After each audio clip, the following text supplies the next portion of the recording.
Tango stood motionless at the top of the stairs, ears twitching with every muffled sound below. The hallway light flickered, casting long shadows over his scarred body.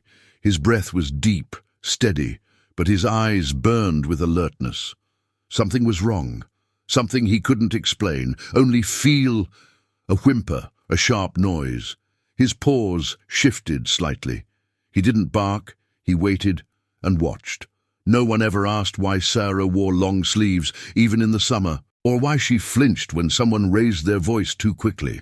After her mom died, her father remarried fast. Too fast. Debbie smiled in front of others, baked pies, went to church. But behind closed doors, her voice turned sharp, and her hands even sharper. Sarah learned silence early. She didn't speak much, she listened, mostly to Tango's breathing as he lay beside her bed at night, like a quiet sentinel. Everyone thought the dog was just old and lazy. But Tango had seen things, heard things, things no one else noticed. This isn't a story about violence. It's about a little girl who no one saw, except a Pitbull with scars of his own. And on one particular morning, something shifted. Something small, but enough for Tango to lift his head and not put it back down again. Sarah Whitmore was 10 the first time she realized adults could lie with a smile. Her father, Edward, was a long-haul truck driver who worked 12, sometimes 14 hours a day. He called her every night from the road, told her he missed her, asked if she was being a good girl. She always said yes, because telling the truth might break him, and Sarah couldn't handle one more broken thing. After her mother passed away from cancer, everything moved fast. Within 6 months, Edward had married Debbie Hall, a woman from their church who everyone said had a heart of gold. Sarah wanted to believe that too at first. But gold doesn't slap. Gold doesn't throw dish towels in your face when you spill juice. Gold doesn't yank your ponytail and hiss, "You little brat, I told you to stay out of my kitchen." Sarah stopped trying to win her over after the third silent bruise. At school, she was quiet but polite. Her teachers said she was well-behaved, maybe a little too reserved. No one noticed how she winced when someone brushed against her backpack. Her only real friend didn't sit beside her in class. He waited by the front door every afternoon. Tango, the pitbull her father rescued from a shelter a year ago. He had a graying muzzle and a deep scar across one ear. Some neighbors were afraid of him. Sarah wasn't. At night, Tango lay beside her bed, sometimes placing his chin on her arm like a warm, breathing anchor.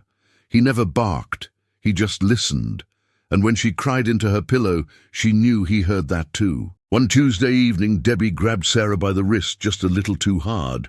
Tango, who had been napping by the back door, stood up. He didn't move, just stared. Debbie let go after a moment, muttering something about dramatic little girls. But as Sarah rubbed her wrist that night, she looked at Tango's eyes and saw something new. They weren't just watchful, they were waiting. All Sarah really wanted was peace. She didn't dream of birthday parties or new clothes. She just wanted mornings without fear, afternoons without yelling, and evenings where she could lie in bed without flinching at every creak of the floorboards. That Thursday started quiet. Debbie was sipping coffee at the kitchen table, phone in one hand, scrolling. Sarah tiptoed past her to grab a piece of toast. No words, no eye contact, just survival. But one wrong step changed everything. Sarah's elbow nudged the edge of a glass on the counter. It toppled in slow motion, crashing onto the tile floor. The sound of shattering made her whole body freeze. The silence after was worse. "You stupid little—" Debbie's voice was low, sharp, and fast. She stood up so suddenly the chair screeched backward. Sarah backed away instinctively, but the woman was already reaching for the nearest thing, an empty mug. She didn't throw it, not yet. "Clean it. Now." Sarah dropped to her knees, her hands trembling as she reached for the shards. She grabbed a dish rag and tried to scoop them, but a piece sliced deep into her palm. Blood bloomed quickly, dark and immediate. Debbie scoffed. "Of course you'd bleed all over the floor." Pathetic. She turned and walked out, muttering to herself as if Sarah weren't even there. Sarah sat frozen for a moment, then pressed the rag tight around the cut, her teeth clenched, not from pain, but from the need not to cry. Crying made it worse, always. Through the back screen door, Tango had been watching. He'd heard the crash, the voice, the silence. His body was tense, unmoving, eyes locked on the scene inside. He didn't bark, didn't whimper, but something in his chest shifted.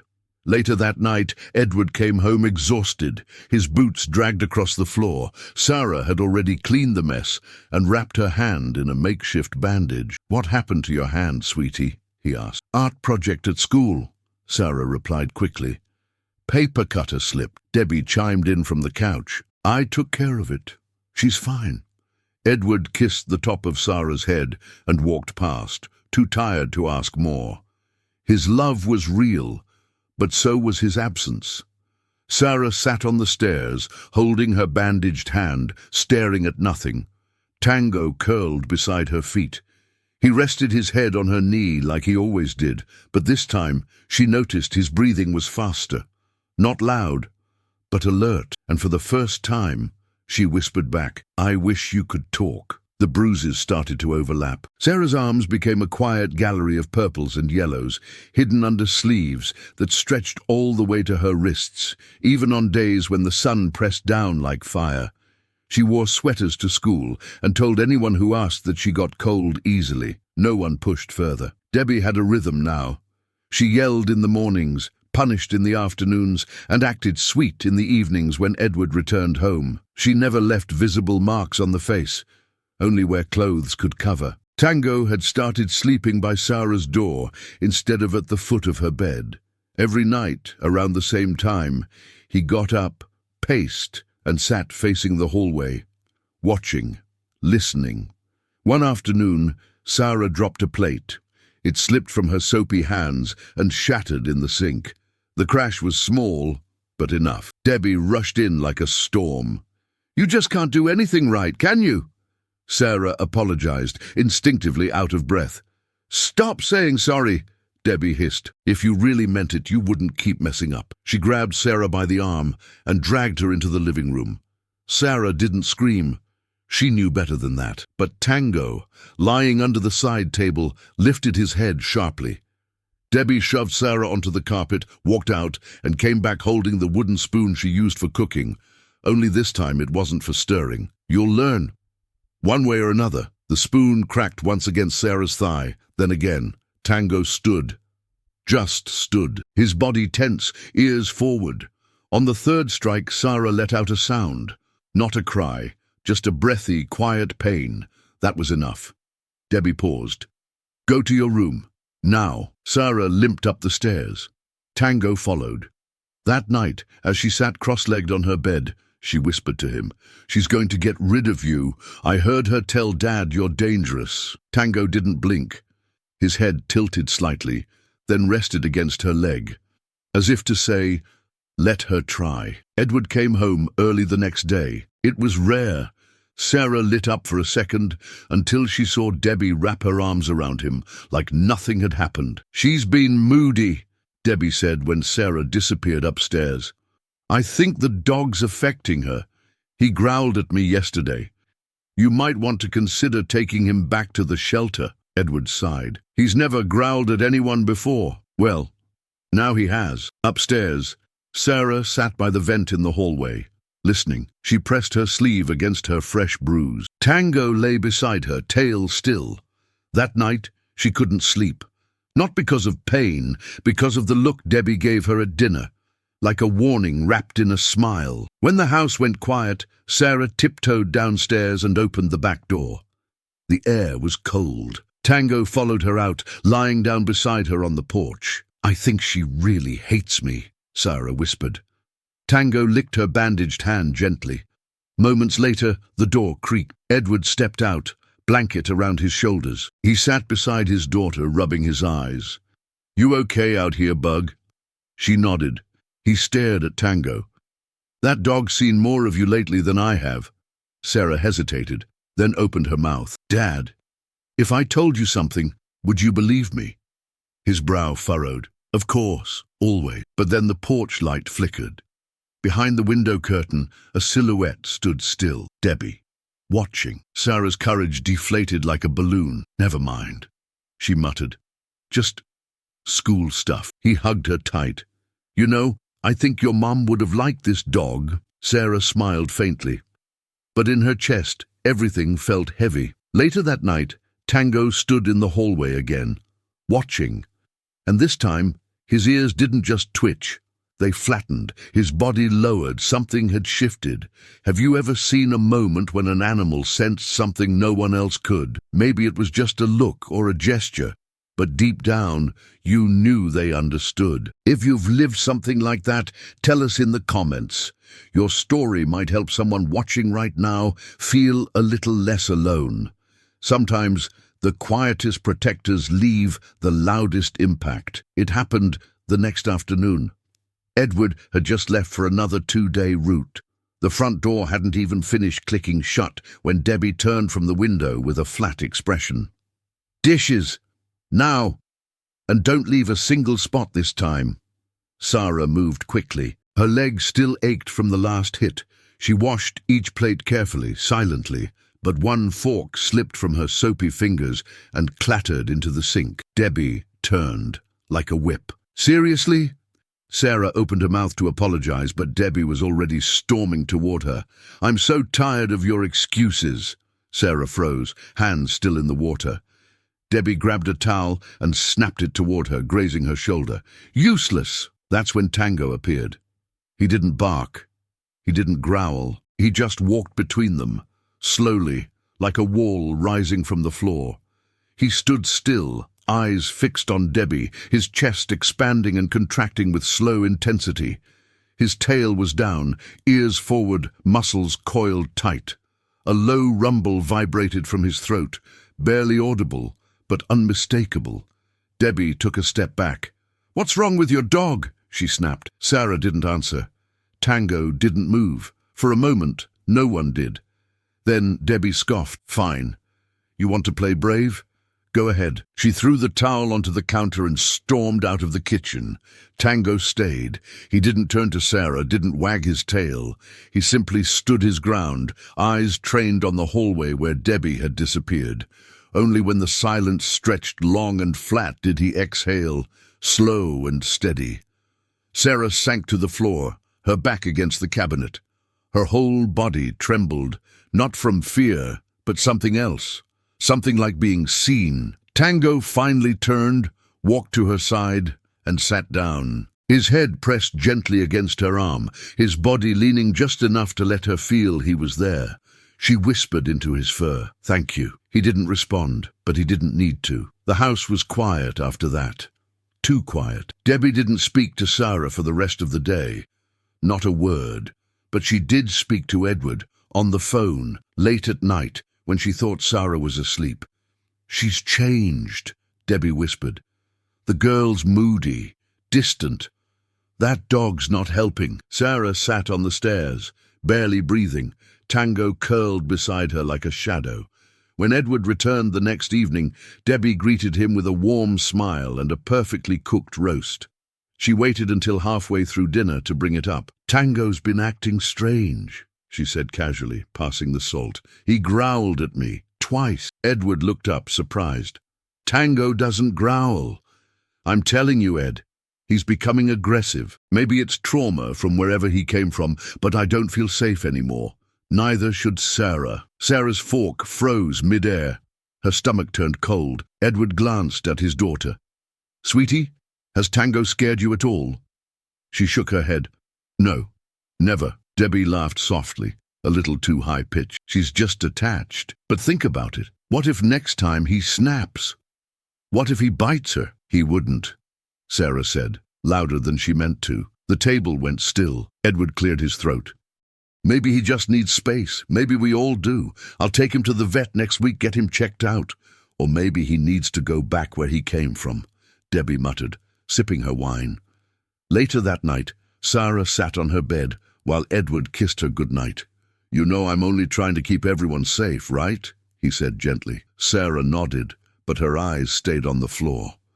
When the door clicked shut, Tango jumped up beside her. He rested his head on her lap as she fought the tears building in her throat. She didn't cry, not yet.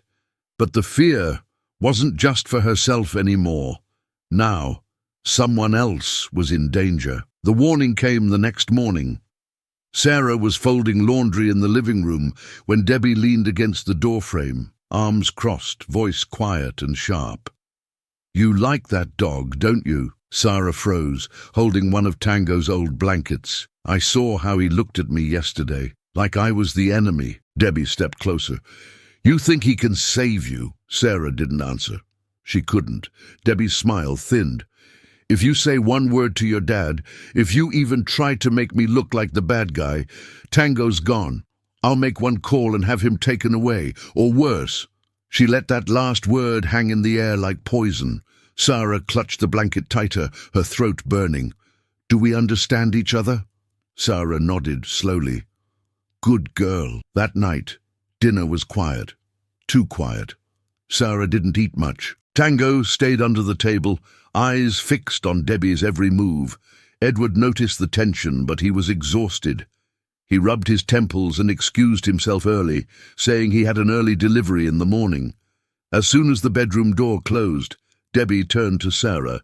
"Dishes, then floorboards, and don't forget the baseboards this time." Sarah moved quickly, every motion careful, calculated. Tango followed her into the kitchen, lying nearby, watching. When she accidentally bumped a chair leg, Debbie snapped. "That's it." She slammed the dish rag onto the counter and grabbed Sarah by the wrist. "You think you're clever?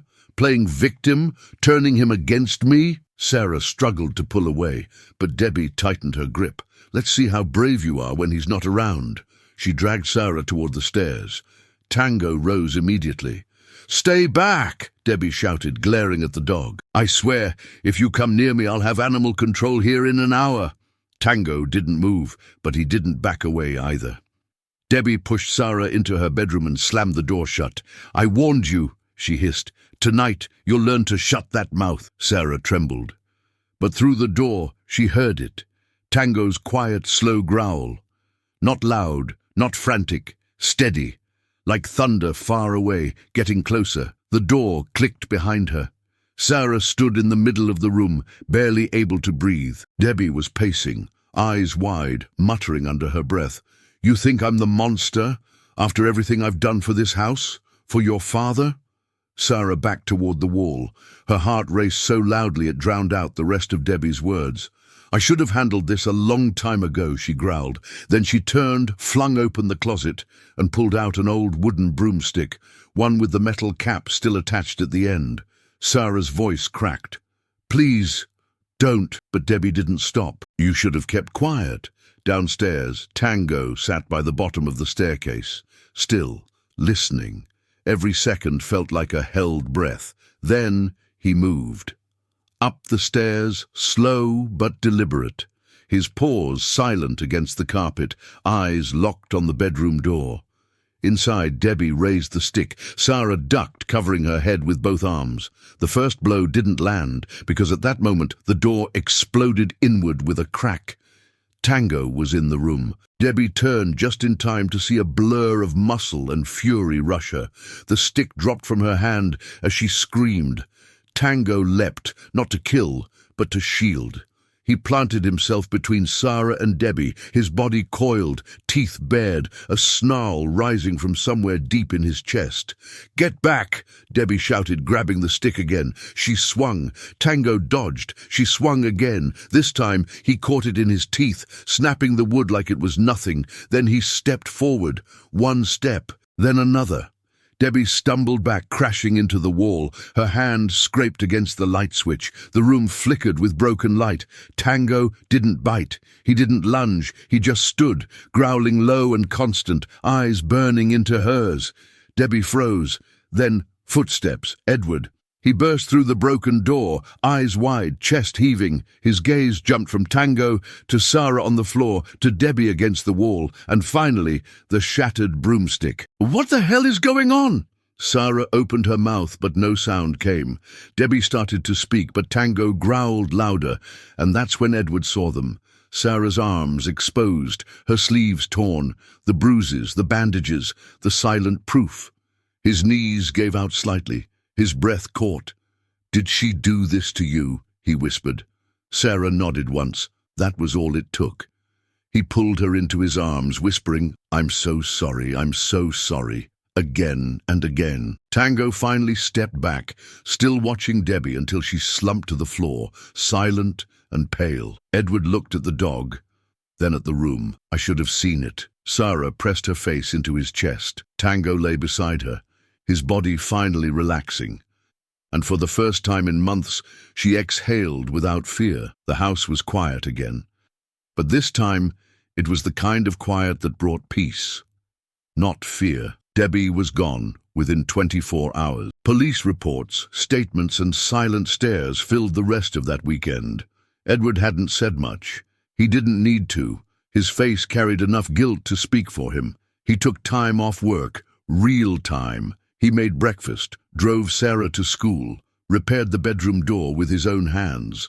Sarah didn't talk about what happened, not yet, but her shoulders sat a little lower, her eyes blinked a little slower, and her voice, when it came without shaking. Tango never left her side. Even after the vet removed a splinter from his paw, likely from the shattered broom, he still followed her from room to room, always between her and any door. One night, Edward found Sarah asleep on the living room floor, curled against Tango like a blanket. The TV flickered softly in the dark. He didn't move her. He just sat down beside them, placed a hand gently on Tango's head and whispered, "Thank you." The dog didn't move, didn't blink, but he stayed awake the whole night. Some scars don't need healing, they just need to be witnessed. And sometimes the thing that saves us doesn't speak, it just listens and stays. Maybe you know someone like Sarah, or maybe you were someone like her. If this story touched something in you, take a second to breathe. Then if you feel safe, leave a comment. You never know who else might need to read your words. And if you believe more people should hear stories like this, real or inspired, go ahead and share it with someone. A sibling, a friend, maybe even a stranger. Not every hero wears a badge. Some have 4 legs, quiet eyes, and a heart that beats louder than any scream. And before you go, tell me, where in the world are you listening from? It's always powerful to see how far these stories can reach. Until next time, stay safe and never ignore the quiet ones. They often carry the loudest truths.